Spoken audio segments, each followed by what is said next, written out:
mohon bantuan penjenengan, ikhlasnya penjenengan sebagai orang Islam yang ormas apapun, ikhlaskan doa. Saya mohon bantuan doa penjenengan yang hadir maupun penjenengan yang nonton.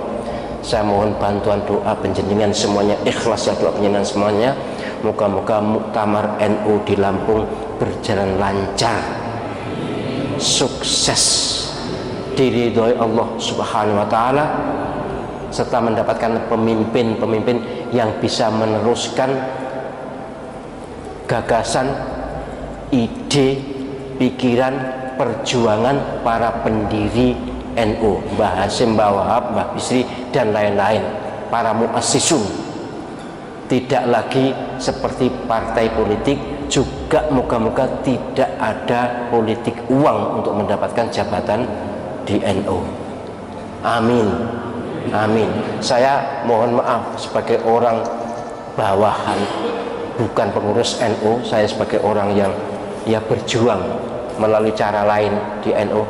Cukup sudah bagi saya untuk menyongsong muktamar ke-34 ini dengan mengadakan halaqah 17 kali. Saya memimpin halaqah di keliling Indonesia ini bersama para kiai yang prihatin dengan kondisi NU yang terjun ke politik dan sebagainya. Kita 17 halaqah. Halaqah itu sarasan seminar itu pitulas ngon kan ya rada akeh, biaya sendiri, tidak ada dana siapapun.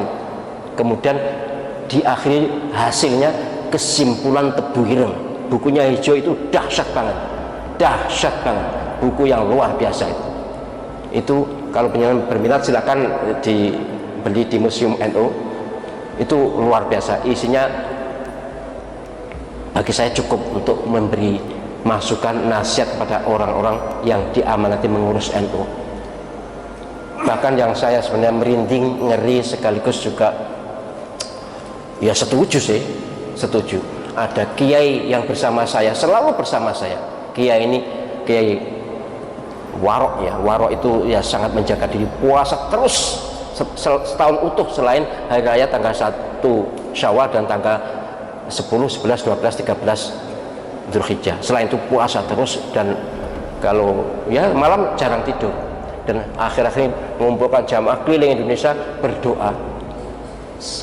Inti doanya ini mohon maklum ya para pengurus NU, para peserta muktamar, ini tidak menuju pada seseorang, tapi doanya begini: jika pimpinan NU diperoleh dengan cara politik uang, moga-moga berumur pendek. Jika yang diamanati menjadi pengurus NU tidak bisa membawa misi, tidak membawa pesan, tidak bisa meneruskan perjuangan para pendiri NU, moga-moga berumur pendek.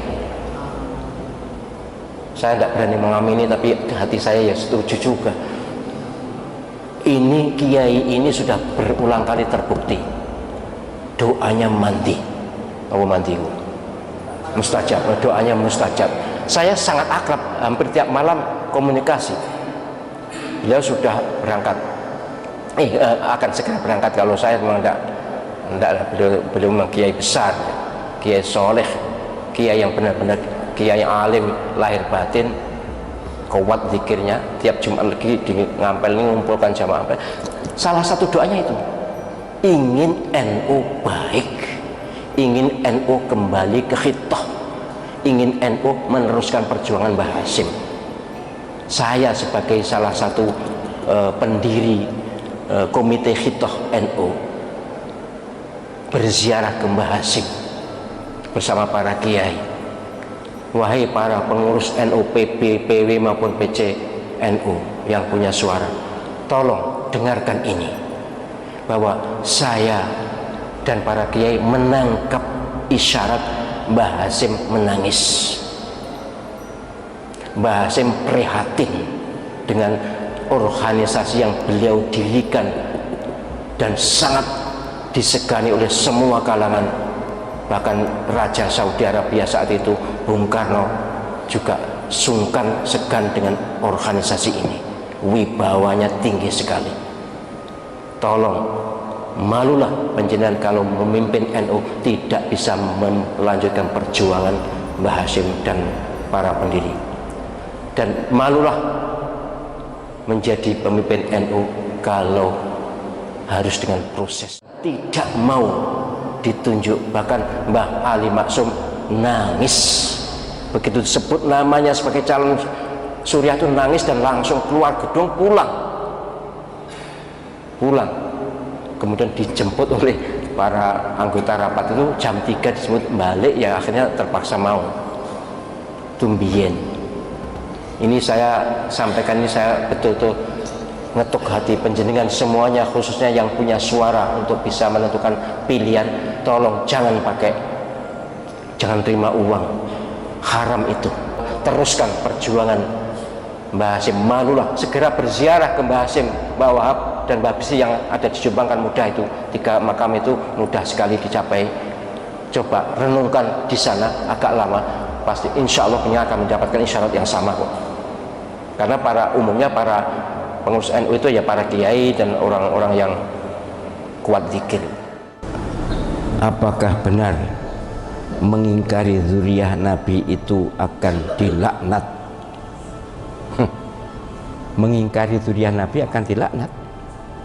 Sama dengan ngaku zuriyah Nabi, kalau bukan zuriyah Nabi juga lebih dilaknat lagi. Kalau mengingkari zuriyah Nabi karena ragu, ya tidak apa-apa lah. Bukan rukun iman kok. Kalau pasti zuriyah Nabi, ya harus kita akui dan kita hormati. Tapi sebenarnya menghormati zuriyah itu bukan hanya zuriyah Nabi semuanya, hanya memang Nabi SAW ketika akan wafat titip keluarganya. Tapi siapa keluarga beliau, itu masalahnya.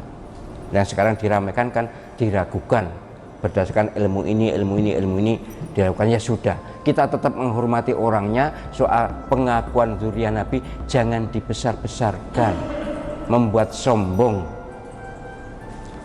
Apalagi kalau kita mendengar ceramah-ceramah orang yang ngaku keturunan Nabi tapi kemudian membuat hoax. 70 kiai tidak lebih terhormat dibanding satu Habib yang bodoh. Itu saya menonton videonya, tahu orang yang mengatakan.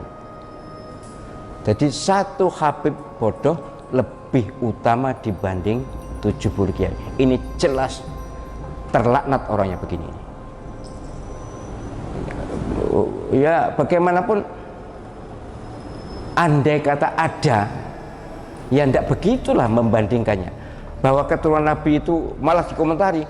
Karena apa? Karena keturunan Nabi itu walaupun misalnya jadi gila misalnya, tetap keturunan Nabi. Sementara ulama atau kiai kalau jadi gila, ya hilang ulamanya, kiainya. Nguni analisisnya menangi dewi. Yang jelas saya tidak setuju, dan saya yakin orang waras tidak setuju. Kiai yang beneran ya, kiai yang kiai betul, yaitu kiai yang alim dan soleh, itu kiai. Keturunan siapapun. Jadi tidak benar ini kalau ada orang mengingkari zuriyah Nabi dilaknat, itu tidak. Apalagi kalau sudah tahu ternyata berdasarkan beberapa disiplin ilmu memang batal, ya sudah. Tapi jangan menghina, jangan mengejek, jangan melecehkan, jangan meremehkan. Kita hormati sebagaimana sebelumnya kita hormat. Teman-teman saya para habaib tetap saya hormati. Saya tidak mempermasalahkan dia nasab siapa, tidak pernah menanyakan begitu. Jadi sesungguhnya lah soal nasab ini harusnya saling menyadari bahwa dalam hal nasab ada dipermasalahkan, ya sudahlah, berarti ada masalah, ya sudah. Jangan lalu keluar-keluar dengan segala macam sumpah serapah. Apalagi kemudian muncul ajaran-ajaran khurafat itu dari mereka yang mengaku keturunan Nabi, bahwa ada leluhur mereka yang sanggup mi'raj satu malam 70 kali. Bayangkan, menemui Gusti Allah. Saya tidak usah sebutkan, tapi ini jelas mereka ini. Saya juga nonton videonya loh. Semua yang saya katakan ini saya bukan ngarang, memang ada videonya, dikirim oleh seseorang kepada saya, dikirim. Jadi Mi'raj 70 kali satu malam. Nabi itu seumur hidup hanya satu kali. Ngomong apa itu? Tidak mungkin lah kita percaya. Kemudian ada leluhur mereka yang bangkit membentak malaikat Munkar Nakir. Malaikat Munkar Nakir karena menyiksa orang yang dikubur di sebelahnya Habib ini. Kemudian sambat mengeluh, rame berbeken. Ini bangkit. Malaikatnya bentak Melayu. Tidak mungkin malaikat kalah dengan orang alim, sealim apapun, kecuali Rasul, dan Rasul tidak mungkin membentak, itu tidak mungkin. Macam-macam ini yang dikirimkan ke saya, macam-macam. Tapi beginilah, saya menghimbau kepada para habaib yang selama ini disebut sebagai habib, ayolah turun tensi, rendah hati, sudahlah lapang dada. Soal keturunan atau bukan keturunan itu tidak penting. Yang penting inna akramakum indallahi atqakum. Paling mulia di antara kalian adalah yang bertakwa, bukan keturunan atau bukannya, Arab atau bukannya, kulit hitam atau bukannya, dan seterusnya. Yang jelas umat Muhammad ini semuanya dimuliakan Allah SWT, manakala takarannya adalah taqwallah.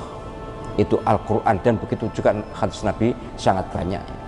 Soal habaib ini moga-moga selesai, walaupun makin ramai di sosial media. Dan saya sangat menghimbau pada saudara-saudara, teman-teman saya para habaib, ayolah turunkan tensinya. Dan setahu saya umumnya para sayyid, para syarif itu tidak cerita. Wali Songo setahu saya bukan habib tapi sayyid, keturunan Sayyidina Hasan. Ya, agak fanatik sedikit, makanya saya tidak setuju kalau tibaan itu Jadal Husaini, itu saya tidak setuju. Itu epeh. Jadal Husaini ngerti ya? Mbahnya Sayyidina Husain. Harusnya Jadal Hasan Husain. Sayyidina Hasan itu disudutkan oleh golongan Syiah itu. Tapi habaib ini bukan Syiah, ini lain. Tapi yang jelas memang Sayyidina Husain itu pujaannya Syiah ya. Bahkan sampai disebut-sebut dalam zikir mereka. Itu loh apa? Marhaban Jadal Husaini itu ya. Marhaban Jadal, mestinya Hasan Husain atau Hasanaini. Sayyidina Hasan dan Husain disebut Hasanaini. Apa jenis? Tes DNA saya ingin tes kok. Karuan mungkin Z mungkin ya. Pasti Z ya, gen apa jenis? Apa? Hablu grupnya kalau Nabi kan J1. Lah Pak Alawi itu G. Waduh wis, waduh banget. Menurut mereka loh ya, saya nonton di video. Lah saya tuh mungkin Z. Pasti Z. Zahro ya.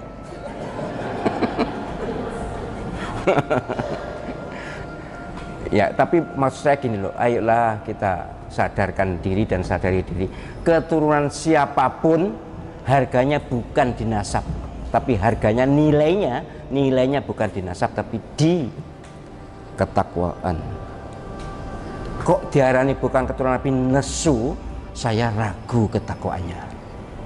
Mohon maaf ya, mohon maaf. Diarani bukan keturunan Nabi terus nesu apa sih? Marah ya, marah kemudian mencak-mencak lalu provokasi, saya malah ragu. Iki lha apa? Ada apa ini? Orang ini ada apa? Yang semula sebelum saya tahu saya ini bukan ahli nasab tuh. Saya tidak ahli nasab, sehingga saya ya ikut-ikut aja jadi keturunan Nabi ya tak hormati lebih daripada yang lain. Tapi ketika tahu begini, kemudian yang bersangkutan marah, harganya turun di bawah 50%. Gak patek enek regani di hadapan saya, di hati saya. Ini orang apa ini? Kalau dia tahu ajaran agama, kenapa mesti marah? Apa karena tidak dihormati lagi, tidak bisa cari, tidak bisa mbogoki, apa mbogoki mas? Ya memang saya ada cerita dan melihat dengan mata kepala waktu kecil itu, mereka ini suka minta maksa, suka jual maksa. Bahkan di Madura kasus jelas istri suruh mencerai kemudian dinikahi, alasannya supaya punya keturunan baik. Itu gombal banget itu. Wes, saya tidak usah panjang-panjang ya. Jadi intinya kalau panjenengan ketemu orang-orang yang ngaku keturunan Nabi, ya sudahlah, dihormati sebagai manusianya.